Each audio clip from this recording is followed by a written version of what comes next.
today let's start with chapter number 17, our goals, rights and duties. ठीक है, हमारी country के पास क्या है, कॉन्स्टिट्यूशन है, उसने कुछ रूल्स एंड रेगुलेशन सेट करे हैं. ठीक है, गवर्नमेंट ने कंट्री को गवर्न कर, और जो हमारा कॉन्स्टिट्यूशन है वो सबसे लेंथीस्ट रिटन कॉन्स्टिट्यूशन है. ठीक है, now identify the following leader and write their names. You have to identify these leaders and you have to write the name.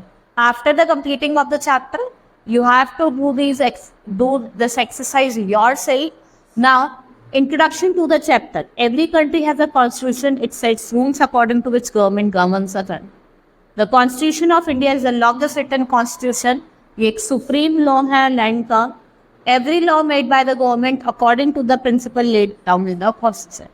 हर एक लॉ जो बना है गवर्नमेंट का, वो किसके अकॉर्डिंग बना है, जो प्रिंसिपल हमारे कॉन्स्टिट्यूशन में लेड डाउन. ठीक है, in this chapter you will study about our goals, हम अपने गोल्स, राइट्स और ड्यूटीज को पढ़ें. Now, constitution of India. The constitution of India is the longest written constitution in the world. Under the chairmanship of doctor Rajendra Prasad हमारा जो constitution है वो adopt करा गया था जनवरी 1950. To mark the occasion, we celebrate 26 जनवरी. इस ओकेजन को मार्क करने के लिए जो हम 26 जनवरी को क्या बनाते हैं, रिपब्लिक डे के उसमें बनाते हैं.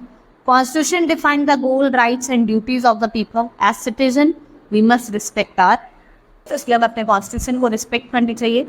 Are constitution is based on the principle of democracy, socialism और सेकुलर. जो हमारे कॉन्स्टिट्यूशन के प्रिंसिपल हैं वो क्या है, डेमोक्रेसी, सोशलिज्म और सेक्युलर. देखो, सोशलिस्ट का मतलब क्या होता है कि equal rights to all the people of the country. कोई डिफरेंस नहीं होना चाहिए रिच और पुअर के बीच में. Everyone should be equal in front of constitution. ठीक है, equal opportunity should be given to all the Indian citizen. हर एक इंसान को, चाहे वो रिच हो चाहे वो पुअर हो, ठीक है, किसी भी रिलीजन का हो, किसी भी कास्ट का हो, सबको क्या देनी चाहिए, इक्वल अपॉर्चुनिटी देनी. Now, secularism. It means all religion are equal. ठीक है, everyone is free to follow their own religion. No discrimination should be there. ये कोई discrimination नहीं करना on the basis of religion. Democracy. India क्या है, democratic country है. हम अपने रिप्रेजेंटेटिव्स को गवर्नमेंट के अपने आप इलेक्ट करते हैं. Every citizen of India who is 18 years and above have right to vote. और उसके पास राइट है, वो अपनी वोट देके अपने रिप्रेजेंटेटिव्स को खुद चुन सकता है. And there are three main pillars of Republic of India. 3 main pillars हैं हमारे Republic of India के. And in other words, democracy is a government of the people. Democracy क्या है, government है of the people, for the people and by the people. और India क्या है, largest democratic country है world. Now, fundamental rights. The Constitution has laid some certain fundamental rights. 6 fundamental rights are right to equality, right to freedom of religion, right against exploitation, cultural and educational right, और right to constitutional remedies. ठीक है, next is fundamental duties to enjoy our rights. देखो, fundamental right तो ऐसी है कि आपको उसे मानना ही पड़े.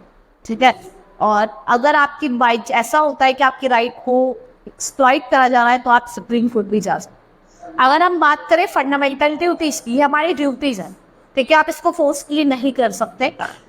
The fundamental duties of citizen laid constitution in down our constitution. We should follow rules that laid down in the constitution. और हमें अपने national flag और national anthem को करना है, respect करना है. We should take care of our natural environment. We should promote, हमें promote करना है spirit of harmony, common rhythm. We should help to keep our environment united. We should defend the country at the time of danger. जब country danger में हमें defend करना है. We should avoid violence and protect public property. We should value and help to preserve rich heritage of our culture. हमें हमारे जो rich heritage हमारे culture को उसको preserve. Now, directive principle of state policy. Our constitution laid down guidelines for the government. कुछ guidelines करी हैं to govern in better way. In guidelines को क्या कहा जाता है, directive principle of state policy. ये government को guide करते हैं to function better towards the welfare of the people of the country. Now, कुछ डायरेक्टिव प्रिंसिपल है. Children up to age of 14 years of age, इनको फ्री और compulsory education देना है. All the people should be provided with equal wages of equal. सबको equal wage देना, equal काम चाहिए. The government should provide work for all men and women. It is the duty of government. ये government की duty है कि वो proper government जो है better living condition they citizens. The government should protect historical monuments and buildings और architectures in them. आप government को क्या करना है, जो हिस्टोरिकल मॉन्यूमेंट्स बिल्डिंग्स हैं उनको प्रोटेक्ट करना है. The government should work towards improving the condition of schedule caste. Schedule caste है, शेड्यूल ट्राइब है और वीकर सेक्शन है, उनकी जो कंडीशन है उसको इम्प्रूव कर. ये हमारी गवर्नमेंट की क्या है, कुछ डायरेक्टिव प्रिंसिपल्स हैं जो बताए गए हैं जिसको उन्हें काम करना है.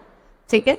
Hope you understood the chapter. In this chapter we have studied about our fundamental rights. हमने अपने कॉन्स्टिट्यूशन के बारे में देखा, हमने कुछ अपनी फंडामेंटल ड्यूटीज देखी and lastly we have talked about that principle of state college. ठीक है. ये कुछ गाइडलाइंस हैं. Hope you understood the chapter. That's all for today. Thank you.